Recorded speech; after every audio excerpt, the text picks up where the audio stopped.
Welcome back, everyone, to Behind the Bench Sports. We have a special guest here, correspondent Mason Jacobs here. He's going to be running the show. He's got a lot for us to break down. And without further ado, here is the man himself, Measy. Good evening, gentlemen. I really appreciate you guys having me on this podcast, and I'm looking forward to our night here. I have some good talking points ahead, and I'm really just looking forward to get into it. So, with that being said, let's just kick it off here. So, the elephant in the room, right? NBA is coming back, right? I mean, I know I'm excited. Orlando, I feel like a kid. Disneyland, come on. July 30th, the season is going to be July 30th to August 14th. Then we're going to kick off into some playoffs. So I just kind of want to kick it over to Busman here. So my first little question is, what are your thoughts on how the whole overall structure is? Do you like that the East Side got a ninth team? What are your thoughts there? Yeah, I think it's fine how they did it.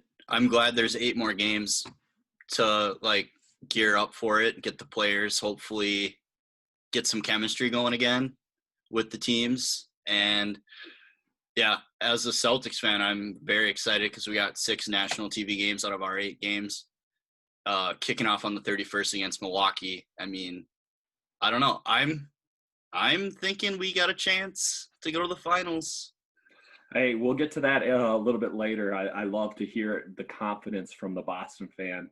Who knows if it's a little bit out of this world confidence, but we'll reach on that later. I'll kick it over to you, Mr. Tom Christian Polzine.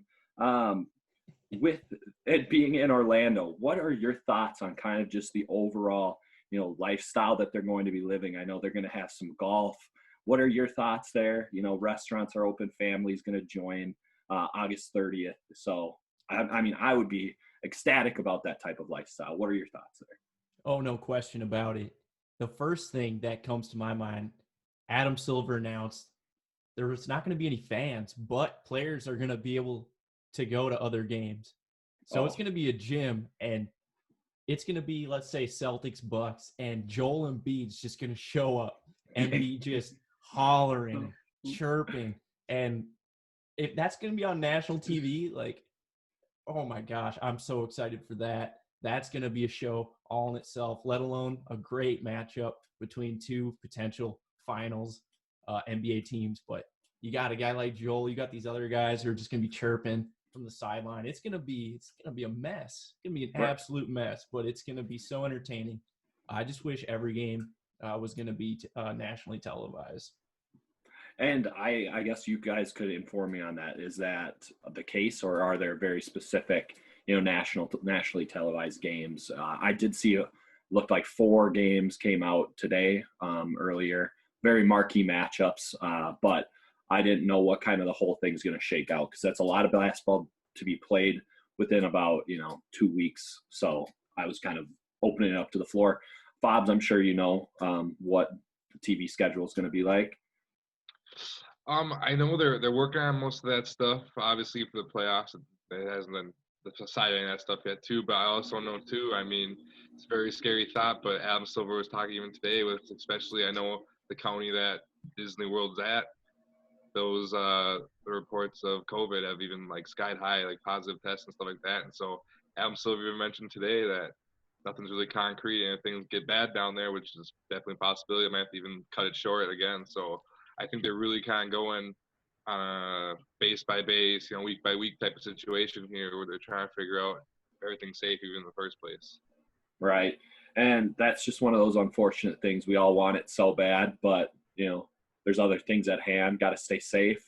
But, with that being said, let's get into the player drama. So, Kyrie from Matt Barnes was not allowed to go because he has already tested positive, and that's kind of when he, jumped out in front and didn't want to, fit, or I guess said it might not be the best idea to continue the season. What are your thoughts about that? I know Busman, he was a Celtic, so I know you have a little soft spot in your heart for Kyrie. I'd love to hear your thoughts on it. No soft spot for Kyrie. I hate him, man. He betrayed us. Broke the team apart. Yeah, he's a liar. He was a cancer, man. But I don't know. I respect his opinion. He's welcome to have that opinion. He seems to be kind of an activist with it. Very far to the extreme side of it, which is there's nothing wrong with that. But I think if I was getting paid millions of dollars and to do what I love to do, it'd be hard not to play and go into the bubble as a celebrity and a public figure. And I don't know, just my opinion on it. Right. I would say that like it could be an unbelievable platform to move forward with social justice. Bobs, I see you agreeing with me. Do you have anything to add there? Yeah, I know, like LBJ, LeBron's been a big proponent of we need to go back and do it just for, Americans and just for the people that really need some positive things going on right now. But yeah, I mean, I think they said like 75% of players are like all for it, 25% are not. So I mean, when 3 out of 4 players are for it, I mean they're gonna do it. And so especially when there is a higher percent of African American players in NBA, so if 75% of players feel like it's a great thing to do to play, then that's the right thing to do. Yep. And so, kind of now that we've spoke about the COVID situation and whatnot, I do kind of just want to get into the game, actually. So it's going to be an exciting, if it does happen, obviously, knock on wood. It's going to be a very exciting couple weeks of basketball, right? So let's just kind of hear the breakdown. I think there's 2, maybe 3 teams in the West that can really do some damage. And then, 2 teams that, one in specific in the East, that I think can really, make some noise and possibly even win the championship. So I did want to get everybody else's opinion. We're going to start off with Chris. Kind of break that down for me. Who do you think the top teams are? Who are you really looking forward to match up and, kind of dive into that type of stuff? Yeah, definitely. So with the format, I just want to first delve in a little bit more to the format of how the playoffs are going to look specifically with that 9 and 8 seed playing kind of a buy-in series that we've never really seen in the NBA of, a 3-game series where the 9 seed, if they got to win both games, the first 2 games to get that spot. So I think that could be interesting. A team like the Wizards, who are that 9 seed, who wouldn't have a chance, in the regular season typically to make the playoffs. They now have a chance to do so. It could hurt like protections of picks, like the Nets pick going to the Wolves. If they make the playoffs, they could fall out of the playoffs and they would maintain their pick. So there's just a lot of different things like that. But talking about matchups that I really love, obviously the LA teams. I love Kawhi, love LeBron, love both of them, what they're doing with their city. I think it's going to come down to them. And in the East, I think it's going to be Bucks and Celtics. I guess now talking about Celtics, I see a big grin from Mr. Zachary Bussman. So I would love to hear this. Let's dive into the Celtics and how they're coming in.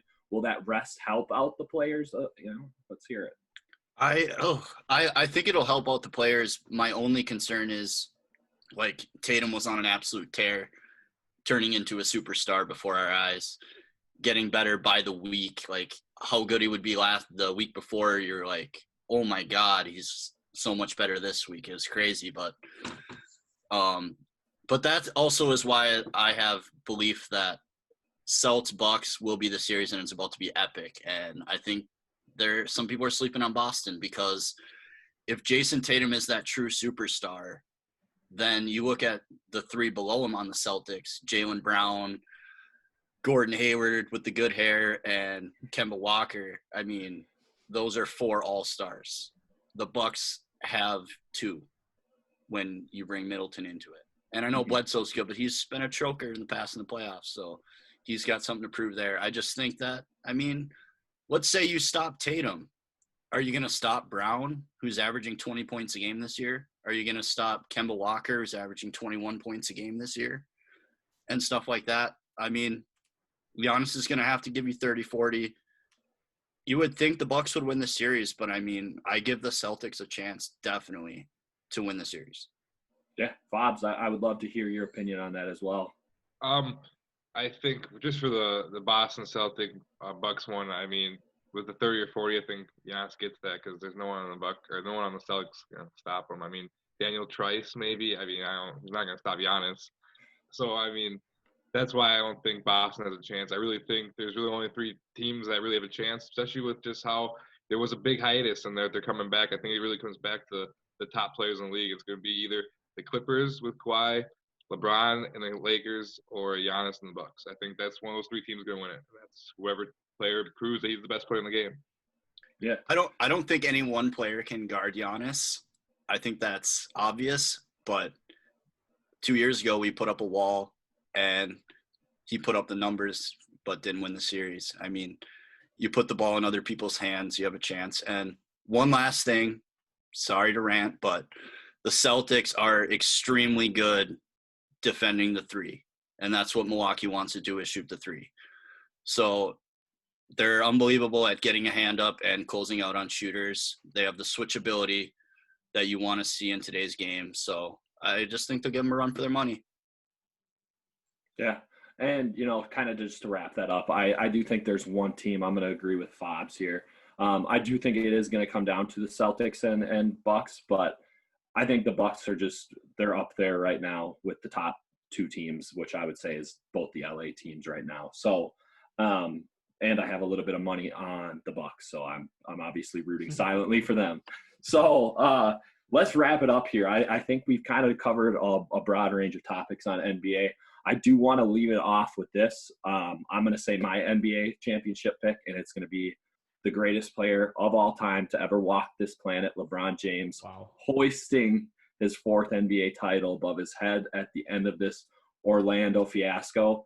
But I will kick it right over to Chris. What are your thoughts?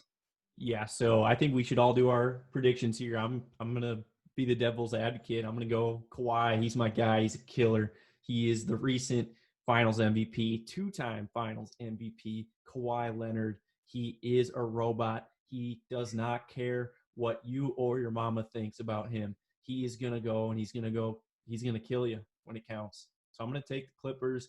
Be cool to see some, a team like that who's been desolate and down in the dumps their entire existence to hoist an NBA Larry O'Brien trophy. Bus, let's hear it. Lakers are going to win the championship, but they're not going to play Milwaukee. They're going to play Boston. Ooh. And I'll put money on that. It. I'll put money on that. I'll take it. I will. Oh, straight up, I will do it. Yeah. I don't know. That can be taught. There's betting is illegal in the state of Minnesota. I just want to say that. But we can talk after for sure. This is the World Wide Web. Yeah. We don't I don't want to incriminate myself. Fobbs, let's hear it. What are your thoughts? I want to pick Milwaukee and Giannis, but I just think with how crazy this year is, you kind of got to go with a player that's been through a lot of stuff, and I'd pick LeBron. And I mean, I'm not going to say he's the best ever, the GOAT, but I think if this year starts off a three-peat with him, with the Lakers, and I think he'd solidify himself as the GOAT and be better than MJ. And I've never really ever said that, but I think this is where he starts. If he can come on something crazy like this, and he can turn back the clock a little bit with the scoring. I know he kind of chooses not to anyway to score, so I think he can turn it back on. And LeBron does, and proves he's number one again. Lakers going to roll here, I think. Yeah, he'll start getting a conversation that he really might be the GOAT. Yeah, and then, the sidekicks is the next biggest point in my opinion. I think AD is the best sidekick in the game, and it's even weird to kind of call him a sidekick because he's so, he's a killer by himself as well. But, that defensive team for LA, the Clippers, I mean, is really good. So, I think we kind of wrapped up the NBA. I want to touch briefly on the MLB. There are some weird things that I kind of, saw, and PZ brought up a great point. So they're thinking about doing, or actually solidified, a 60-game season, right, in, some of the warmer climates. And he made a great point that the Nationals were below 500 through 60 games last year. So obviously they won the, World Series. And I kind of want to do a quick rundown. I think that, the top three pitchers or top three pitching teams in the league are really going to have their way with this front end of the season. They're going to have fresh arms, no injuries. And I think the pitchers already have a leg ahead of the batters. So I kind of wanted to get everybody's thoughts on that. We'll start with Fobs. I don't know, how involved MLB you are. I just know sports are coming back, and that's gotten me pretty hyped up. So I've been, screening all the Bleacher Report articles I can, just to get that extra something in my life. But Fobs, let's hear it. Yeah, I'm really excited for the MLB season this year.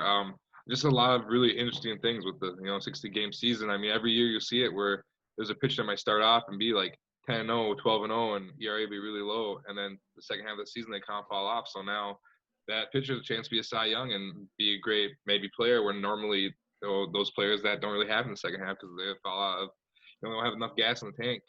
So there's that going on for the 60 games. I mean, so it's just big. It's really huge. Every game counts even more. It's going to be interesting to see if teams will maybe not even start going a 5-man rotation, maybe 4, because that's kind of been already popular, and maybe even push it down to 3 with relievers maybe playing more of a part. Just a lot more things can be done, I think, even with I don't know how betting is going to be this year. I think like with the teams, like for the Twins, like it'd be a really fun bet to do over under 100 home runs in 60 games. I'd take the over on that. Right. There's just a lot of interesting stuff this year, and it's just going to really see what team can get hot. I mean, there could be a team that really, a team that has a lot of players coming together this year. Chemistry you got to figure out in 60 games. So it really just changes the whole type of thing. And I mean, if a lot of fans kind of look at this and they kind of like the shorter season, the MLB might have to really start thinking about what they're going to do in the future here because, I mean, they have been losing fans over the years and they don't really connect with the millennials. So if they're starting to maybe shorter seasons, more teams in the play for playoffs and that type of stuff, that might be something they have to start thinking about. Yeah, absolutely. I agree. I think, making the game faster pace and airing it towards those younger kids is really going to help the MLB in general. But it's interesting that you bring up the Twins because I'm actually excited for this year. We have a ton of sluggers, and we are one of those teams that has, a couple top-heavy pitchers, led by Barrios. So I'd love to kick it over to our Twins correspondent, Chris Polzine. What are your thoughts on the season? I know, you're looking forward to it, so would love to hear your thoughts. Yeah, so I'm going to touch on a little bit what Bob said, just about inflated numbers, deflated numbers. I'm going to go out, hot take right here. Luis Ariz will bat 400 plus in the 60-game season. I'm unafraid to say that he will lead the American League in hitting 400 plus. His plate discipline is unmatched. It is truly a treat to see as a baseball fan, and I'm super excited to see what he can do. Going into our sluggers, it's hard to say how many home runs we're going to hit. With the metrics and all that, just being a third of the season of a typical, 162 game year. But it's also frightening. I think standings are going to be skewed completely. There's going to be teams that should make it that are just going to, they're not going to make the cut based on a few questionable starts. I think that not having fans in the stands or limited fans is really going to be an interesting dynamic. I don't know how it's going to affect everyone different, but it's definitely going to have an impact. So again, it's just, we really have no idea what to expect. Right. A season of unknowns, a whole year of kind of unknowns. Busman, let's kick it over to the Red Sox. Obviously, you lost Mookie Betts. Let's kind of touch on that a little bit right away.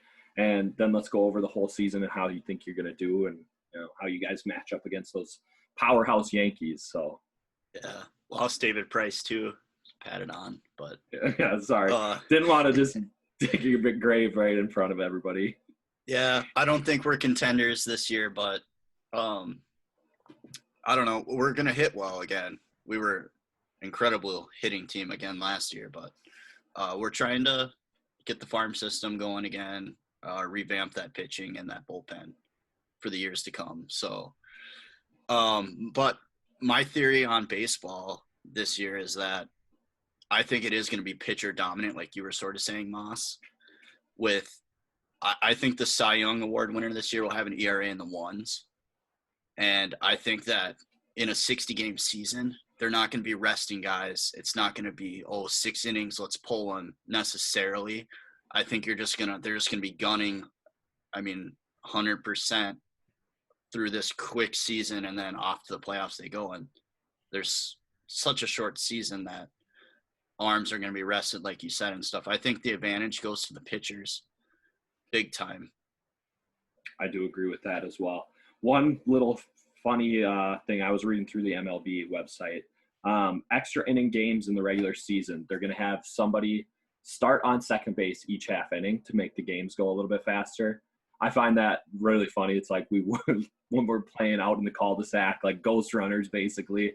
Hilarious, in my opinion, that like an MLB team is just going to have a somebody start on second. But it's like, once again, it's going to be like those 5-hour games that go into 17 innings. It's like nobody stays up to watch that. Like, I think in general, it could be like a nice trial period for the MLB to like, hey, if ratings really, really go up, let's change some things around. Let's mix it up. Yeah, all the old head baseball fanatics are going to be pissed off, but it's a new attention spans are like this for like the younger age. So it's just one of those things. If anybody has anything to add, I'd love to hear it.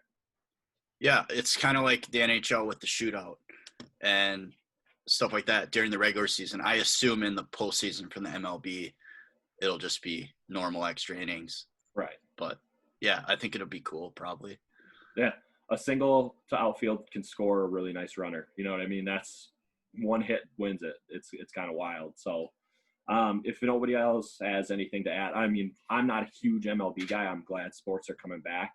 If somebody really wants to have a rant, I'm open to it. But other than that, we can move on. Yeah, I guess one more thing. I really do just think it's going to be so interesting to see how pitchers hold up late inning close situations when there's no, real crowd noise. There's no real pressure, whether you're at home or on the road, whether you're a batter or not. In the box in a tight situation, how will you respond? How is each player going to respond? And I think it's just, again, going to completely skew the stats. So that's the last thing I had to add to that. It could be fun to look at the stats though and see some people hitting over 400. Totally. That's kind of wild, right? So I do want to get Fobs kind of riled up here. And I know the way would be to talk about Major League Soccer. And that's coming, in 2 weeks, right? July 8th is the start date. I'd love to hear what you got on that, Mr. Ethan Fobble. Yeah, exciting. Be big for MLS. Get a lot of eyes on their sport. First one's coming back. I like how they're doing it. They're doing.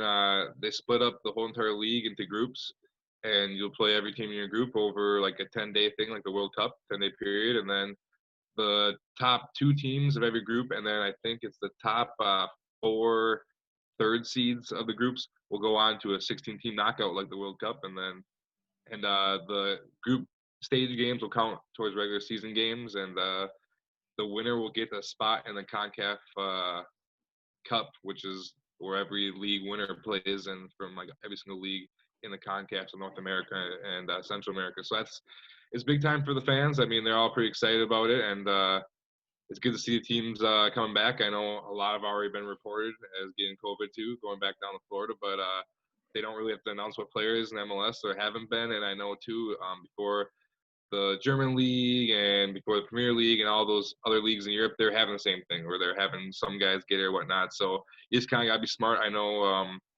the women's soccer league in America came back sooner, but their Orlando Pride team decided to make a poor choice and go to the bars together as a team, and they got COVID and they had to pull out of the tournament.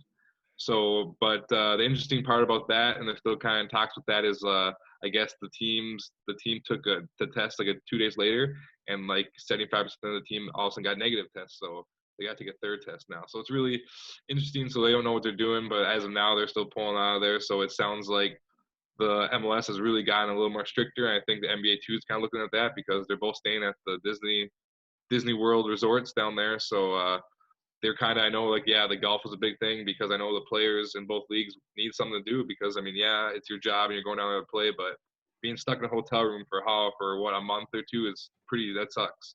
So Right. I mean, you got to have ways to be able to interact with people and be able to do things, but also, I mean, people are going to get COVID, but you got to be able to be around them and be safe and be able to have enough players play games. Yeah, I 100% agree. I do have a question though, Fobs. So you said the CONCACAF, the winner gets entry to CONCACAF. How do you think they're going to stack up?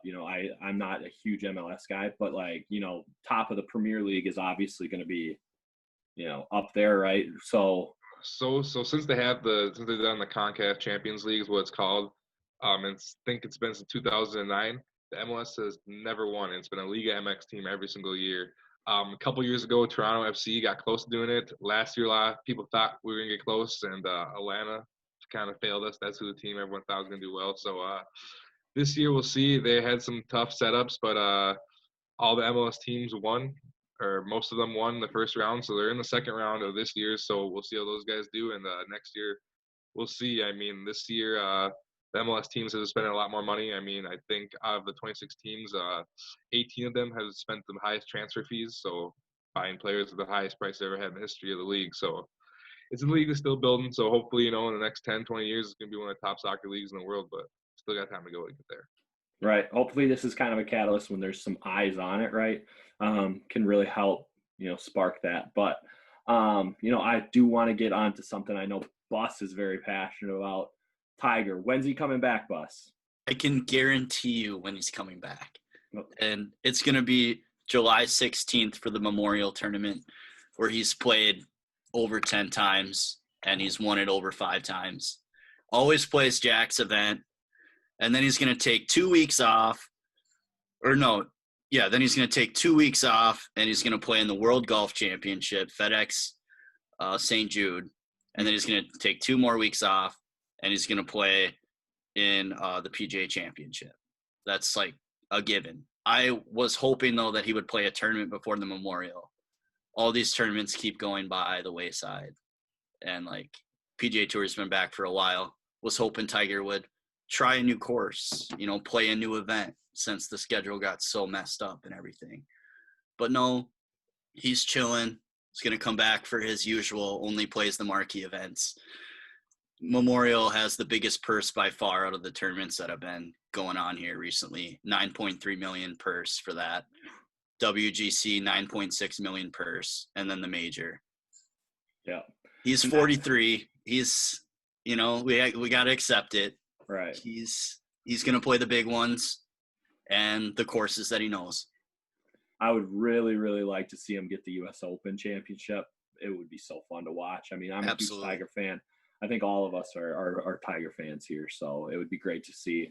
I guess I know PZ. You played some tennis in high school. Would love to hear your thoughts on just tennis coming back. That type of stuff is going to be important for some of our listeners. Go ahead.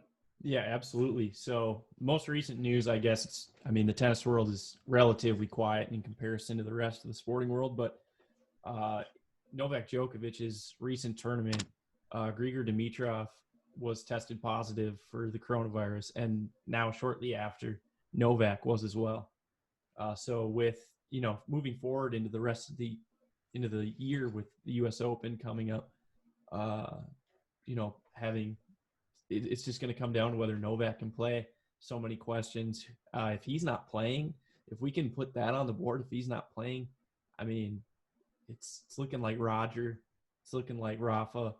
But, Novak has been the dominant tennis player in the last 5, 6, 7, 8 years, really putting, a wall on Roger and Rafa's trend towards greatness. So it'll be cool to hopefully see one of them win again. It's always great for the sport when they do, but we could get another one of these young kids like Alexander Zverev and even, Medvedev, who had a great run last year against Rafa, really unbelievable 5-setter.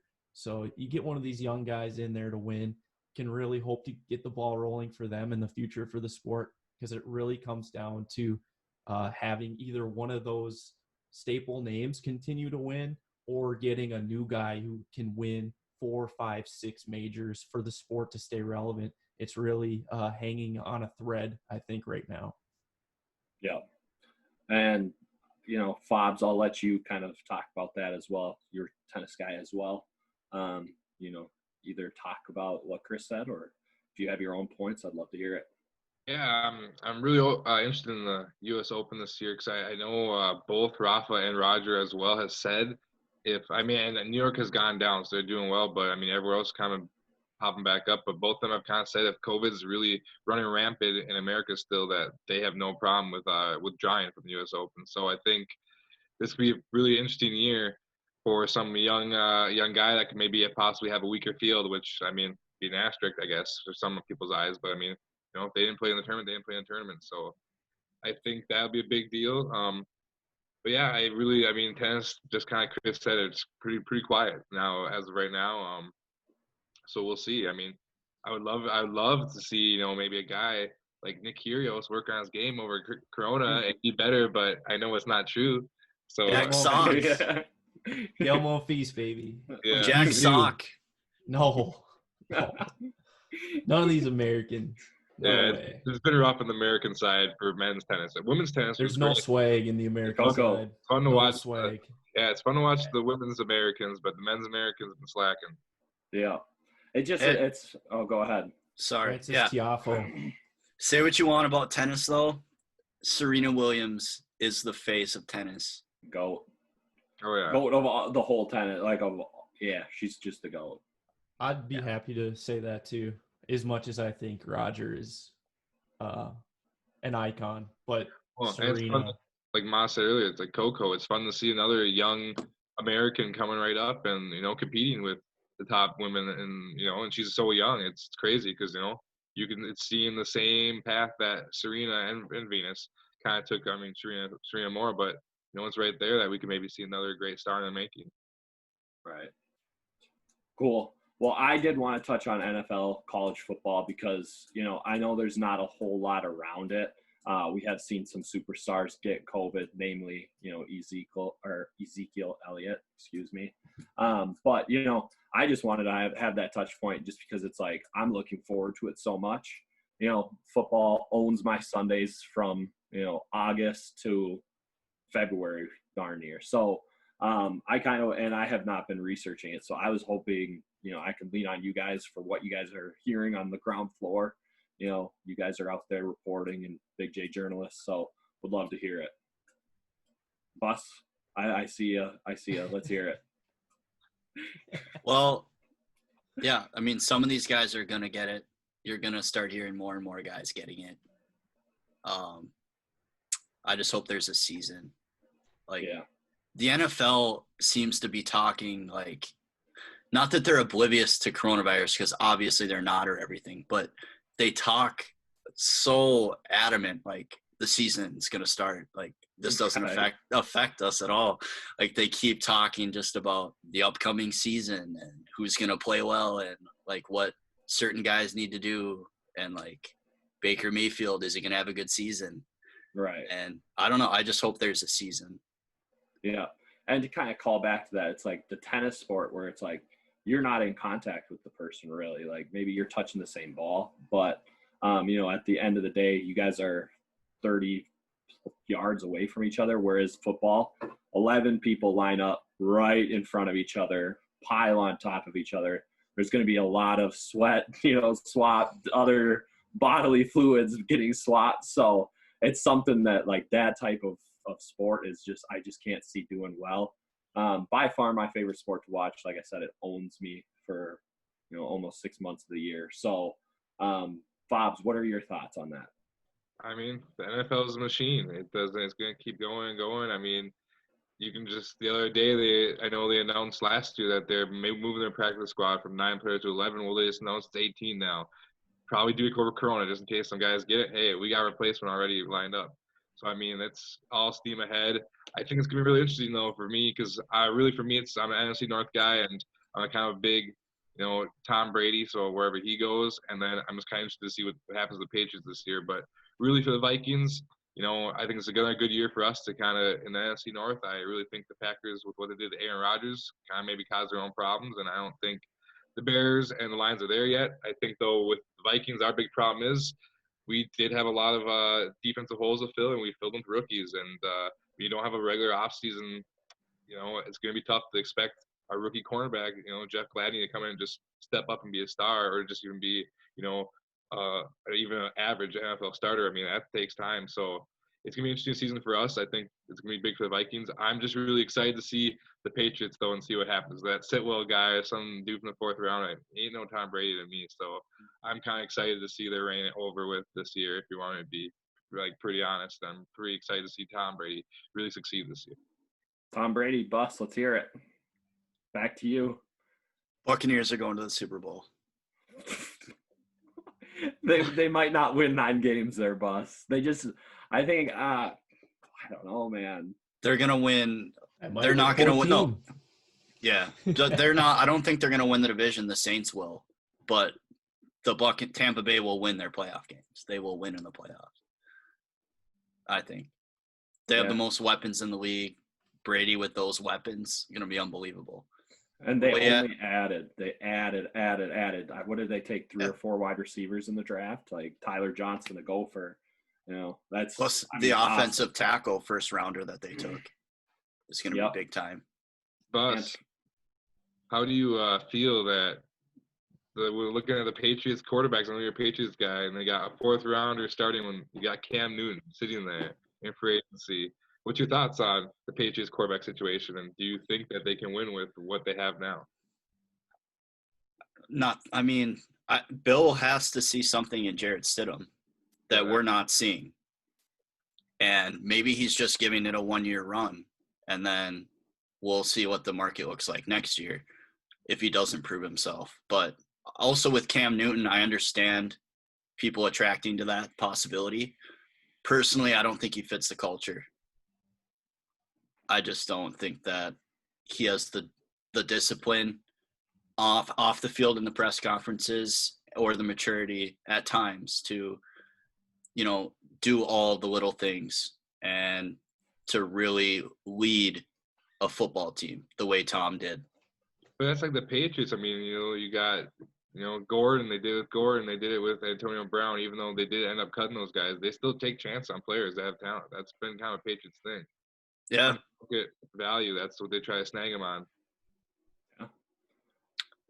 Quarterback, though, I don't know. They want smarts more than they want an unbelievable arm or, physical gifts.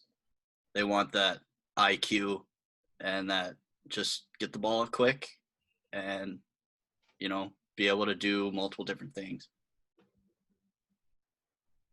Chris, what are your thoughts on the whole NFL season? I know we kind of got sidetracked onto the Tom Brady. He's an enigma.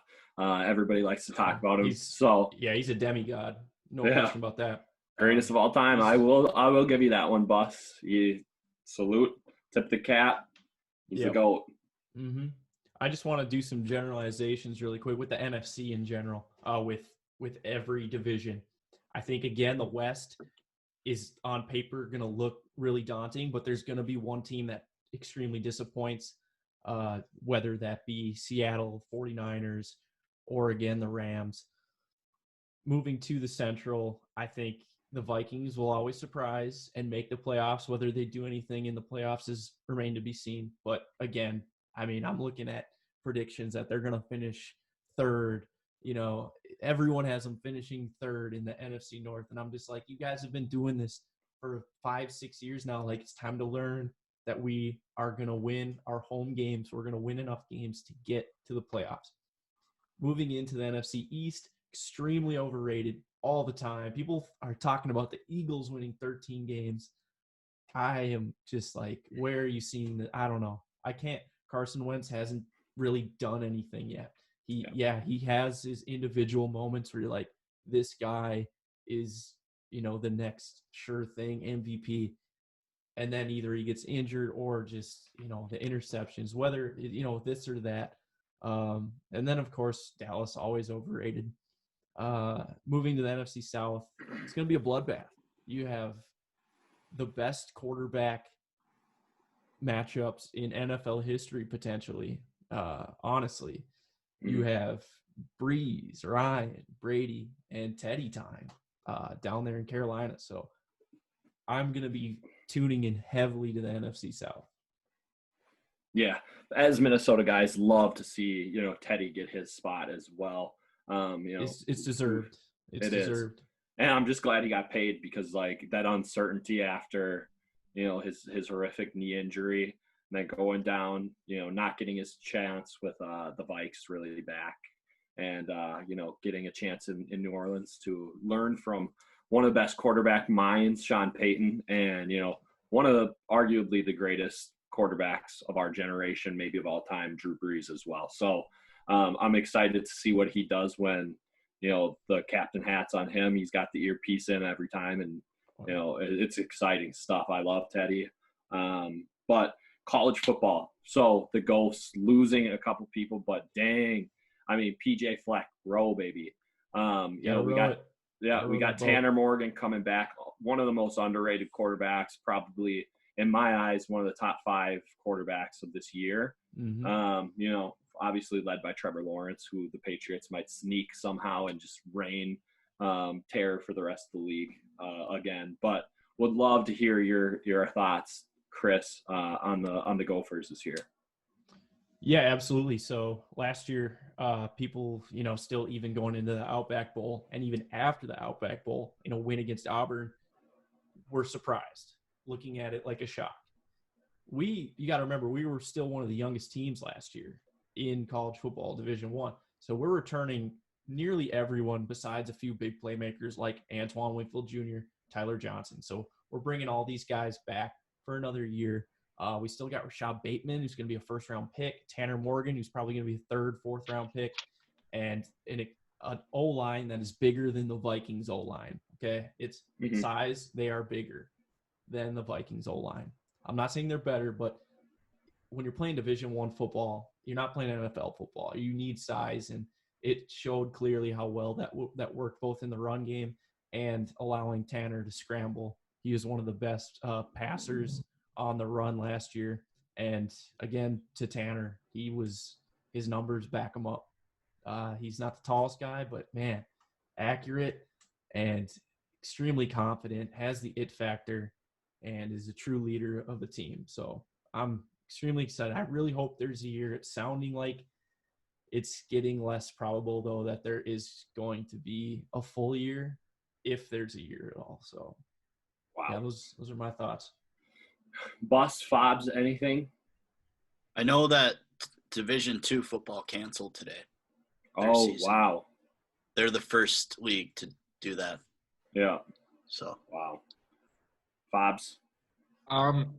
Yeah, I know there were talks about what they're going to do with college students at the Big Ten campuses. I know some were in talks that the first semester they would maybe go distant learning, like type of thing, like they've done around school around here. But pretty much what it sounded like from the Big Ten schools and their presidents is that if no students are on campus, no football. So pretty much every single school in the Big Ten has opened up their campus like normal come August. So again, just like college football, just like the NFL, the train goes and goes down the track and nothing stops. It's money.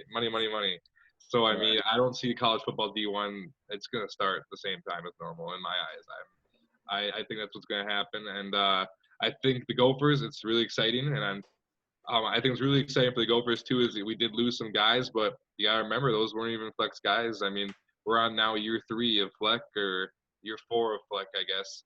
And so, but it's third year of his recruiting class. So, like, his recruits they got are going to be juniors now. So, just I think with the coach, more and more you get deeper into their recruiting classes, and you get a team that's full of their actual recruits. That's when they really show like what their coach is, and the coach can really think how he's going to develop them. And so, I'm really excited to see the new players that Fleck develops to take over some of these guys' spots that weren't really guys he even recruited to get to be a Gopher. Right, and he recruits people to fit his scheme, and we surprised last year. It's going to be hard for us to follow up because I think we're going to get a little bit more press, and we are a Big Ten team, right? So I'm hoping that Fleck's ready for that and ready to coach his guys. I've seen the laser focus before, Penn State last year, just to name one, where he just got our guys dialed in. It seemed like a huge game and could have been the game of the season. It wasn't, unfortunately, when we lost to Iowa, but it's one of those games for him to get all of our young guys ready like that. It was, I'm so excited. I'm glad we signed him a little bit more long-term, exciting stuff for the Gophers and Minnesota sports in general. I mean, So it seems like we're kind of turning it around. The Twins, turning it around. We got some sluggers. We actually spent some money on Josh Donaldson. Vikings always around. We need to win a fucking Super Bowl. Sorry for the F-bomb. But then, It's gotta happen. I know, dude. And then, the Gophers, who in my lifetime, I mean, I was very, very young during the Lawrence Maroney days, but, that's the last time we've really been on a national, stage. So exciting stuff for sports. I am done with my, talking points. If anybody has anything, they want to throw in that I didn't cover, feel free. I'll leave it open to the floor. I just got two things. One of is obviously my Minnesota Timberwolves bias, and obviously they're not very good, but it's still, Rosas is a star chaser, so I'm just excited for the offseason to see if he can somehow find a way to get Booker and put him with, Russell and Towns. I mean, it's unlikely. I mean, Booker has a lot of years left, but all it takes for Booker to tell Phoenix, like, I don't want to play here anymore, and then Rosas does what he can do. So, I mean, that's interesting to watch. And another thing, I mean, just like I was big into I'm big into football, but I was kind of like last few years kind of not as big as I used to be. And the XFL made me a huge fan of football again, like obsessed now. Can't wait for the NFL season. But I know they have about 20 to 30 suitors that are actually going to bid on them on August 7th. And it sounds like the NFL might be a bidding team, Disney might be bidding, and Disney owns ESPN and Fox. So, I mean, they would just put those and they'd put that on the map, and that would help out, younger NFL players. I mean, PJ Walker is a guy that's coming to NFL next year, and some other players. I mean, the Vikings got a linebacker that might actually play next year too from that league. So it's pretty exciting to see that. It might still be alive, even though we thought COVID did that in. That's awesome. Good point. Because I mean, yeah, the Timberwolves I missed definitely. With them being the 13th, 14th seed, I definitely was not on my radar. So I apologize to the Timberwolves guys. I am one as well, but. And it sounds like they are going to try some sort of constellation tournament of the 8 teams that then make the NBA, playoff final regular season thing, wherever they did, the Orlando thing. So it'll be interesting to see how that's going to look and what they're going to do with that come whenever they decide to do it. I heard sometime in August maybe, so see. Looking forward to it. Bus, I saw you raising your hand. Let's hear it. Yeah, I wanted to hear Chris and Fob's reaction to, Booker. So, what are you guys thinking that Devin Booker can provide? I know that in my eyes, in my opinion, if the Wolves somehow got Devin Booker and your big three is now D'Lo, Towns, and Booker, it's sexy. But with those three as your best players, is that going to win a championship someday? What would you have to put around that to actually win a championship? I know that the Wolves have always been mostly bad, and when they get good, the fans would be so excited for them just to be a playoff team. I realize that. I understand that. And I think that would make them a playoff team and stuff. But when do you want to championship? Does that, can you actually see that happening? D'Lo, Booker, and Towns, that a championship, what would have to happen? Yeah, so that's a whole can of worms right there. That's an extremely difficult question to answer. You look at it on paper, you're looking at D'Lo, Booker, Towns, 3 incompetent defenders and 3 fairly young guys and ball dominant players, quite frankly. So how that looks is really, it really comes down to whether they buy into each other or not. Having a strong coach, strong foundation is key to that. Where we left off. Oh, we lost you for a little bit, Chris. I see you back. Go ahead. Spin it back. Internet's beans, but I can cut this. Anyways, what was I saying? Okay, here we go. All right, so, you add D'Lo, Booker, Towns, ball dominant players. It's going to be messy. 3 guys who are pretty incompetent defenders, but if you just have a strong foundation, a really solid coach, and if they personally buy in each, they're talented enough with the right veterans around them to be able to do it, to be able to win 50 games. It's hard to say. The Wolves are so bad right now. It's so hard to put them in championship talk at all. No, I get that. I know, but it's like It helps them though, and it no, helps. absolutely, absolutely. They're a And if playoff you have a team if they chance get to Booker, do but it, if you have a chance to do it, you absolutely do it. Even if you give up, who I love Malik Beasley, we got him for a steal. I think he's going to be a great NBA player. I mean, you still give him up with whatever else to get Booker, no question. Yeah, I mean, I think really it kind of comes down to if you get Booker, it really is. I think, for the Timberwolves history, even when we had KG, I mean, look at the guys they signed. I mean, we're never in destination place just because it's cold in Minnesota and we just don't really want to come here. And really, I think if you get those three guys, it kind of opens up a little bit more to be a destination where, hey, we have a big three here. A veteran guy might want to come up there that can play defense and can be role players, and that's what you're really going to have to do.